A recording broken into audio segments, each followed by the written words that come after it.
Kemudian macam-macam riba ya. Nanti riba itu banyak, jadi tidak apa yang kita kenal sekarang itu tidak hanya itu riba. Tapi riba itu dibagi menjadi 4, yaitu riba fadl, riba yaud, riba nasiah, kemudian riba qard. Apa itu riba fadl? Ya, menukar barang sejenis dengan melebih-lebihkannya. Jadi barang sejenis itu dia lebih-lebihkan. Ya, contohnya seperti Abu Jahal menukar cincin emas dengan berat 9 gram dengan gelang emas 10 gram. Jadi dia menukar cincin emas 9 gram dengan gelang emas 10 gram.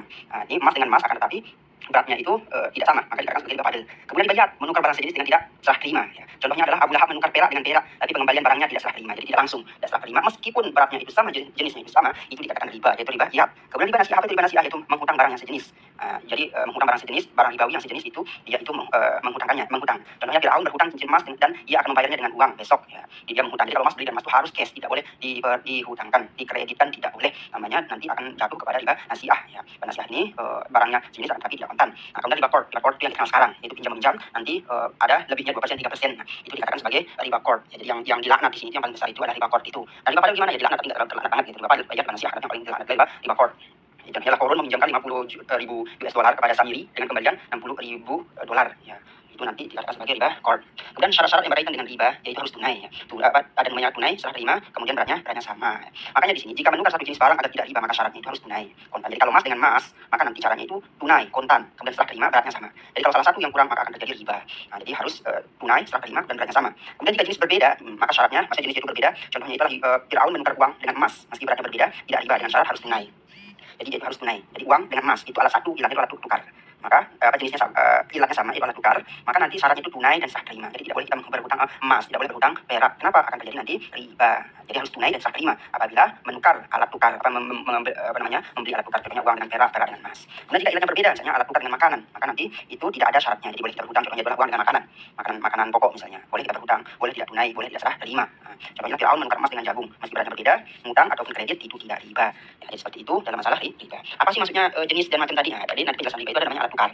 Alat tukar itu adalah emas, perak, dan uang. Emas nanti jenisnya berbeda, itu Freeport, Newmont misalnya. Dan perak, contohnya perak Uzbek, perak Turkmenistan. Nah, kemudian uang misalnya dolar, rupiah, dan yuan. Kemudian makanan pokok juga beras, jagung, anggur.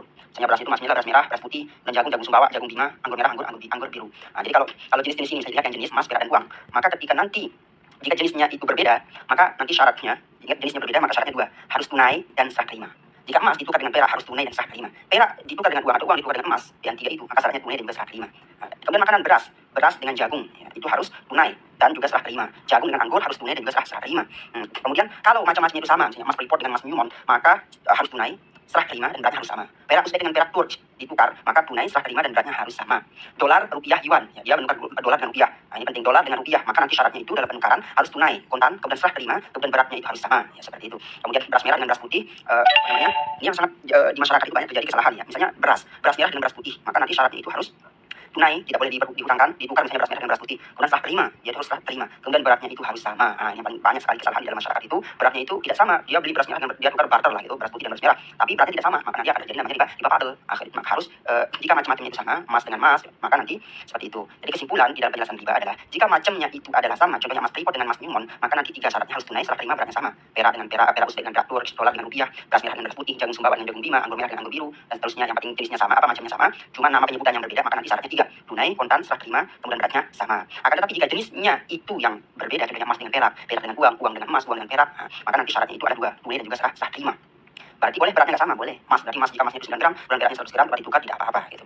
Kemudian beras dengan jagung itu beratnya juga beras dengan jagung dia harus tunai dan juga serah terima. Maka tidak boleh kita pakai beras dengan jagung itu dengan cara dengan tidak serah terima atau dengan berhutang. Tapi beratnya itu boleh berbeda. Nah, kemudian kalau masalah alat tukar dengan makanan, maka itu tidak ada syarat namanya tunai, serah terima atau beratnya sama. Jadi mereka itu misalnya alat tukarnya emas, dia pengen beli beras, maka tidak apa-apa. Dia itu ngutang, baik dia itu tidak serah terima, baik dia itu beratnya itu berbeda. Nah, nanti ketika hal itu dilakukan maka tidak dikatakan riba. Assalamualaikum warahmatullahi wabarakatuh.